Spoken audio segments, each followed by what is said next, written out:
Assalamualaikum warahmatullahi wabarakatuh dan salam sejahtera. Ustazah Siti Aisyah, terlebih dahulu izinkan saya mengucapkan ribuan terima kasih Ustazah atas ilmu serta bimbingan yang diberikan sepanjang sesi pembelajaran untuk subjek CTU 554 ini. Saya Nurul Atikah binti Abdul Hamid bersama rakan-rakan saya akan membentangkan kertas kerja mengenai budaya Hinduisme dan cabarannya terhadap pembangunan kontemporari. Kami sekumpulan memilih tajuk sedemikian kerana kami merasakan budaya Hinduisme ini semakin hari semakin menular dan menjadi ideologi masyarakat, terutamanya kepada golongan belia maupun remaja. Secara tidak langsung ianya akan menjadi kebimbangan terhadap negara kerana belia dan remaja ini merupakan golongan yang amat penting dalam menjadikan negara sesebuah negara yang bertamadun dan berwibawa. Di dalam kertas kerja ini juga, para pendengar dan penonton akan memperolehi beberapa ilmu yang akan disampaikan oleh rakan-rakan saya. Antaranya adalah yang pertama mengenai apakah yang dimaksudkan budaya Hinduisme. Yang kedua, bagaimanakah bentuk-bentuk budaya Hinduisme ini. Yang ketiga, apakah implikasi-implikasi budaya Hinduisme terhadap golongan belia. Dan yang terakhir iaitu yang keempat, apakah langkah-langkah atau penyelesaian terhadap budaya Hinduisme bagi mengurangkan masalah di kalangan belia maupun remaja.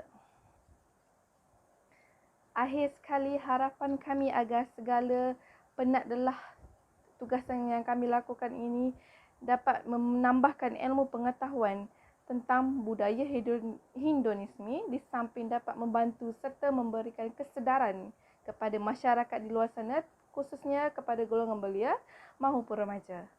Selain itu juga harapan kami agar dapat memberi manfaat kepada diri kami sendiri dan kepada pembaca serta penonton agar kita sama-sama menjadi seorang insan yang berguna, berakhlak mulia, berbakti kepada agama, bangsa dan negara. Assalamualaikum warahmatullahi wabarakatuh. Saya Nurliana akan membentangkan isi pertama dalam kertas kerja iaitu maksud budaya hedonisme. Perkataan budaya mempunyai pelbagai definisi daripada pelbagai sumber dan salah satu sumbernya iaitu Kamus Dewan. Menurut Kamus Dewan, budaya yang membawa maksud tamadun, kemajuan fikiran, akal budi atau cara berfikir, berkelakuan dan sebagainya. Budaya juga dapat didefinisikan sebagai tingkah laku dan norma dalam kehidupan manusia. Perkataan hedonisme adalah gabungan daripada dua perkataan iaitu hedon dan isma.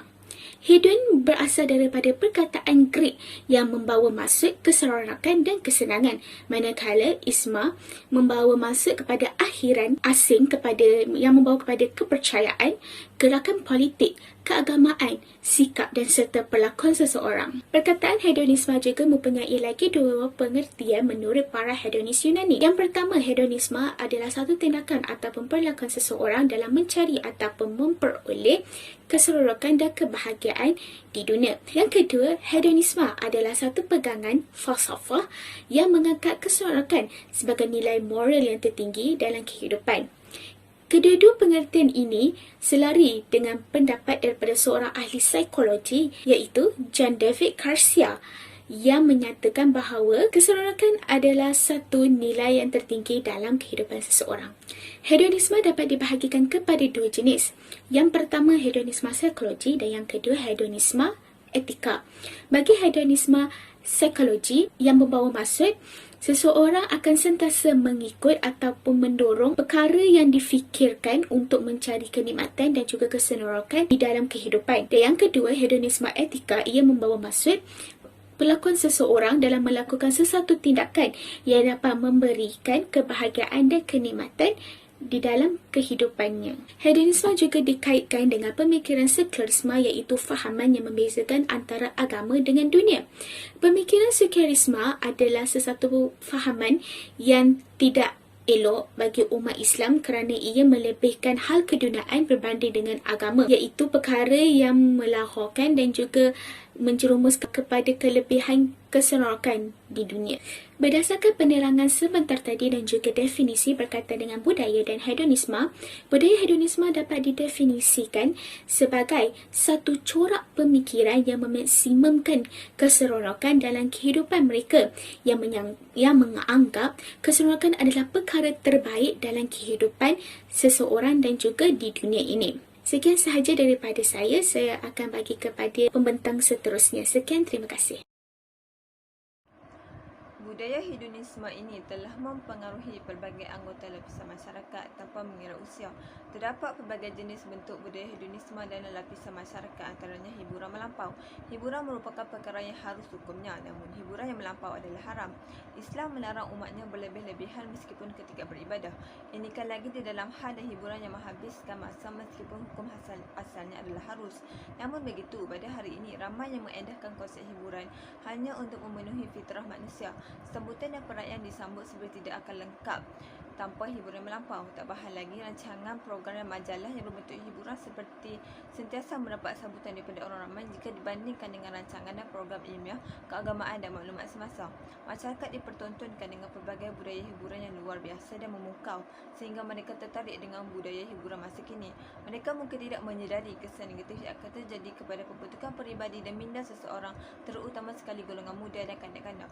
Hiburan juga menjadikan mereka lalai dan alpa kepada tugas dan tanggungjawab masing-masing. Seterusnya adalah budaya melepak. Melepak atau berpeleseran di tempat-tempat awam merupakan amalan negatif dalam kalangan masyarakat. Tempat yang sering menjadi tumpuan contohnya seperti pusat membeli belah, kedai makan dan stesen bas. Tempat ini menjadi tumpuan kerana selesa dan mempunyai pelbagai kemudahan. Golongan yang terlibat dengan aktiviti melepak ini melibatkan golongan tua dan muda. Faktor-faktor yang menyebabkan terjadinya budaya ini ialah tempat kediaman yang kurang selesa, daya tarikan tempat-tempat awam yang menarik, kurang motivasi untuk bertindak secara produktif, pengaruh media massa menginginkan kebebasan mutlak, hiburan dan sikap suka meniru. Selain itu, pergaulan bebas juga merupakan salah satu bentuk budaya hedonisme. Di dalam Islam, pertemuan antara lelaki dan wanita adalah harus walaupun tujuan pertemuan tersebut adalah untuk perkara kebaikan. Tambah lagi, pertemuan tersebut perlulah sentiasa berada di dalam lingkungan berbatasan syarak yang telah digariskan di dalam Islam. Antaranya ialah menjaga pandangan, memakai pakaian sopan dan menutup aurat dan duduk di tempat-tempat yang terang dan tidak sunyi. Di dalam era globalisasi ini, gaya hidup masyarakat semakin jauh dengan ajaran Islam. Masyarakat mula cenderung dengan pergaulan yang terlalu bebas antara lelaki dan perempuan yang bukan muhrim, sama ada pasangan bertunang, kekasih atau rakan biasa. Hal ini akan mendorong berlakunya perzinaan. Kesannya, bayi yang tidak bersalah pula menjadi mangsa keterlanjuran mereka. Assalamualaikum Ustazah. Isi yang ketiga ialah implikasi budaya hedonisme. Hedonisme ialah satu aliran yang beranggapan bahawa kenikmatan dan kesenangan menjadi matlamat utama kehidupan. Ini merupakan pegangan hidup masyarakat kita pada hari ini.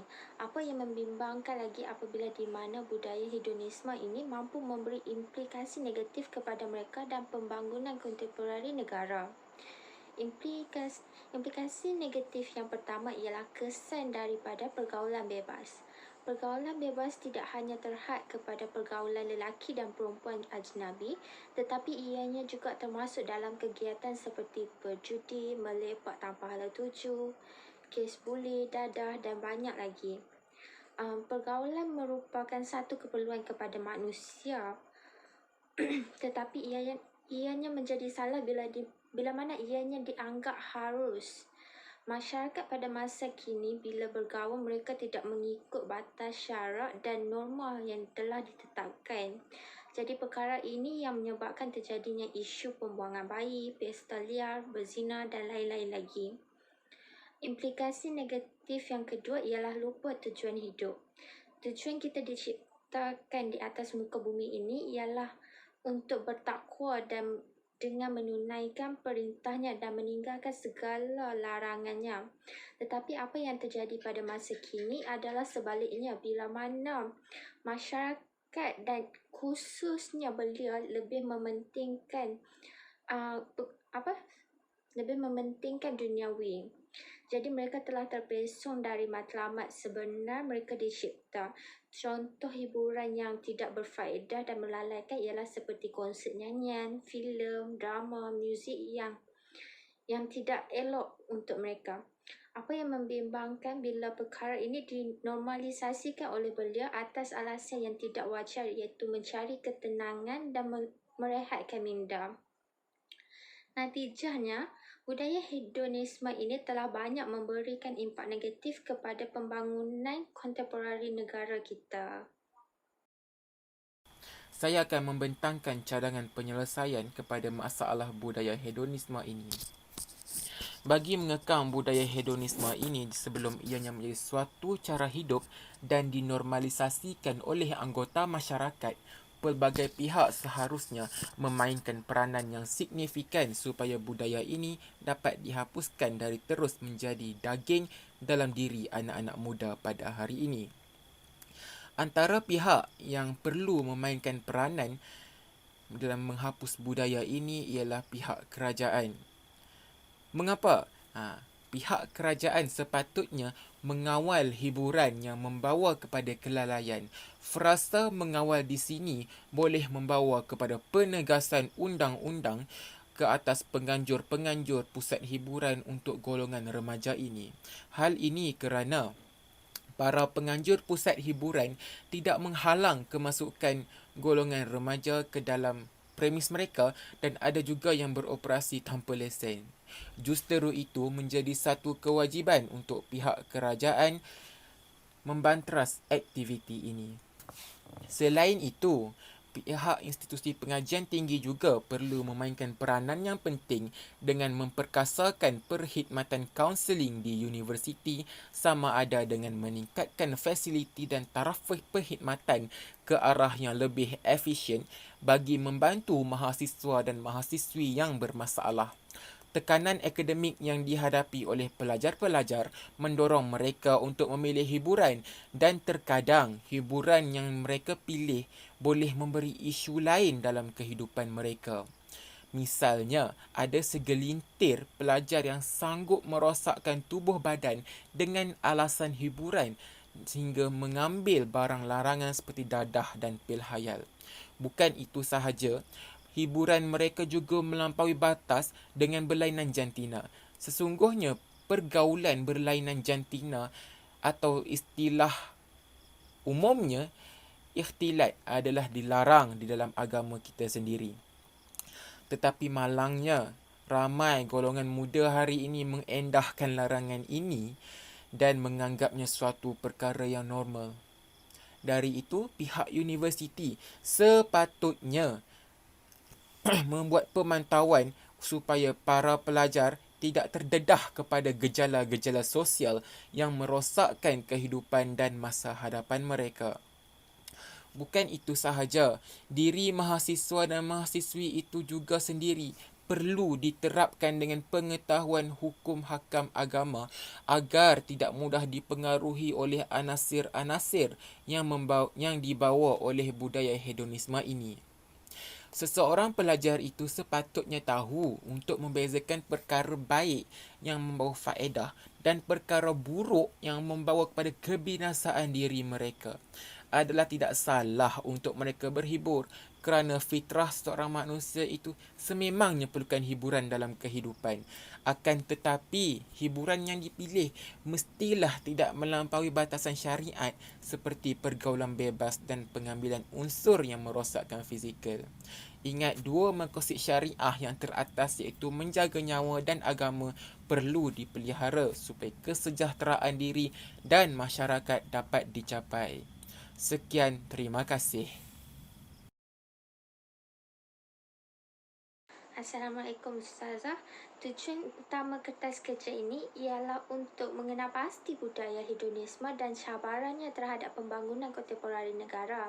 Apa yang dapat dirumuskan adalah budaya hedonisme ini telah banyak memberikan cabaran kepada pembangunan negara kita dari segi negatif. Selain itu, itu, masyarakat dan para pemimpin perlulah bersatu padu dan berganding bahu dalam memainkan peranan masing-masing untuk membendung budaya hedonisme ini daripada berterusan menyesatkan masyarakat dan belia di negara kita. Ini saja daripada kumpulan kami. Terima kasih Ustazah kerana meluangkan masa mendengar video ini. Terima kasih.